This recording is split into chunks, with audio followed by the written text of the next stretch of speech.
Hey guys, welcome back to another video on the channel. Just a quick announcement before we get started. As you can see, I've got some Teamcoach 2023 footy cards here. I did a few videos like these last year on the channel, and if you have noticed, I've changed my channel name back to the Next AFL Dynasty. There is a reasoning behind that, but yeah, let's get straight into it. So yeah, new 2023 Teamcoach has dropped this week. I didn't really know about it until this week. Been watching some videos of Cardi unboxing them, and I must say they look pretty cool. So yeah, let's get straight into it. I got 2 packs here from my local newsagent.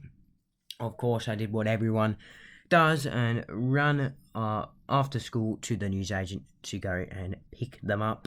I did pick up 4, but I decided to save the other 2 for next week, just because this newsagent doesn't get too much footy cards, so I thought it'd be better to do 2 separate videos instead, and also because these were the bottom of the box packs, and you know what you say, if you get the packs from the bottom of the box, you got the best chance of getting something special. Now, this newsagent has had something special, let's just say, and I think it was 2 years ago now, I got a really rare card, but other than that, I've had the worst luck at this newsagent.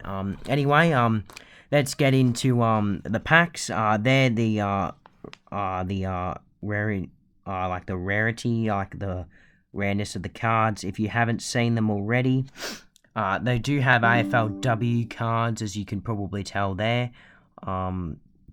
And they've got a few new cards, AFL Fantasy Favourites.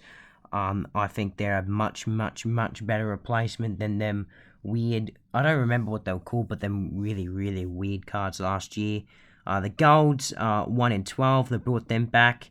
And the Silvers, well, you get 2 per pack. There is also a new card this year too, called the Scanlons 60th anniversary cards, and they're 1 in every 7, and you can replace them with a silver just in case. But the reason why I picked these up, I mean, I didn't really do much videos last year, but they look a lot better than they did last year, that's for sure. So I guess that's why I've done that. And yeah, I'll probably be collecting much more of these than previous years. So yeah, enough of my jibber jabber. You've come here for the cards. Let's get into it. Hopefully we can get some good Collingwood cards, as they look pretty sick this year. Back to the paper versions, and oh, look at that. Well, that's just the perfect way to start your packs opening for the year, with Jamie Elliott right there. Sorry about the lighting. It's got not the best angle, of course, but Jamie Elliott, perfect way to start. I have seen these silver cards, and I must say I'm already sick of them, because I've seen Cardi open, 50 packs of these now already, so yeah. Anyway, we started off with Benny Brown, silver. So yeah, I quite like the design of the silvers, similar to the checklists from, bloody 6-7 years ago now. It's been a very long time. There is like a QR code to review player stats on the back. So yeah, I'm not probably going to be doing that. I'm just coming here for the cards, really.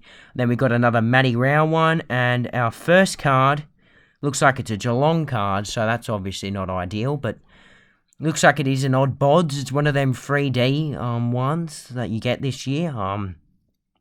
And it's of Tom Stewart, who's out for a month, which is no good. They definitely missed him last night in their loss to Carlton.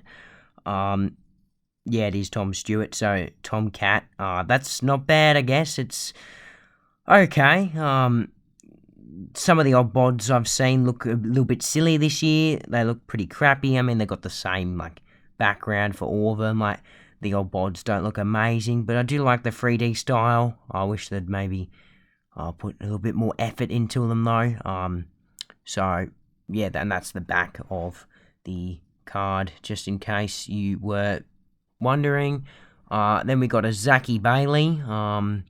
So this is the common card. I actually haven't seen them. And then you got the back of the card, which is like the Guernsey. Yeah, it's the cards. That's Zachy Bailey. That's the common cards. I'll put them on the side. You don't really want to see them. Liam Baker from Richmond. And yeah, I was kind of hoping there'd be no AFLW cards. Looks like you might get one per pack. Emma Swanson, just in case you're wondering, that's what the AFLW ones look like. I must say I'm not a fan of putting them in with the AFL cards, but then again, who would buy the AFLW ones if they were separate? That's Emma Swanson from West Coast. I do know who she is. One of rare AFLW players that I would know who she is. Cody Waitman, who's still injured, and of course the clutch man himself in Jamie Elliott. That is a perfect way to start the pack opening this season. So I'm quite happy with that, getting a Jamie Elliott, of course. A little bit disappointed that it is a Geelong player, but of course it is Tom Stewart, one of the better ones, that's for sure. We'll crack into the last pack for today. So yeah, I'm quite liking these cards already. So yeah, let's get cracking into some more. Looks like we've got a bit of a West Coast player. Looks like it is Luke Shuey. So yeah, it's not bad.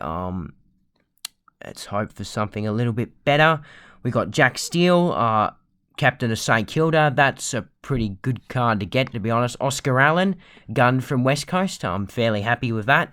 And a fantasy favourites. Cool. I was kind of hoping for this card, just to see what it was like, really. The new card, it looks really, really good. Rory Laird, too. Who was in my fantasy team. I did trade him this week in a pretty big call, but maybe this is a sign saying that I shouldn't have done that, as he is playing in tomorrow's game. Club ranking number 1. Of course, he's a midfielder. That's the massive 2022 average. And because he does cost the most in the game, this is probably the best AFL fantasy card you could get. So I'm very, very, very happy with that. I'm just double checking off screen if it does have a code. No, it does not. Yeah, it just shows his fantasy stats, which I quite like. Look at that, total points. I reckon he missed, 6 games of last season, and he's still got that many total points. So yeah, and his ownership was 20%. Of course, not massively, because it was quite a tough to get him in, being so expensive. And then you got Ben Hobbs. Not too sure what's happening with him at Essendon. I don't think he's in their best 22 at the moment. You got Matt Flynn, GWS ruckman, Jack Zeeble, not bad. Noah Anderson and Luke Shuey. So no AFLW card. I will take that. Yeah, I like that. Guernsey too. Obviously that's probably the hit of the day. Let me just double check the rarity of an AFL fantasy favourite. Okay, so there's 54 of them. So there's probably like 3 for each club. And you can get a duo, which is 1 in every 2 boxes. But this one's a 1 in 6. So that's actually not a bad card to get. I actually kind of like it. To be honest, it looks very, very like 3D looking, but it's just not. It's just the reflection of the light, I guess, in this room. But boy, oh boy, it looks really, really good. That is a brilliant pull. So yeah, stay tuned for, of course, next Friday, where I will be unboxing the next 2 packs. And yeah, stay tuned for most likely more of these openings in the future.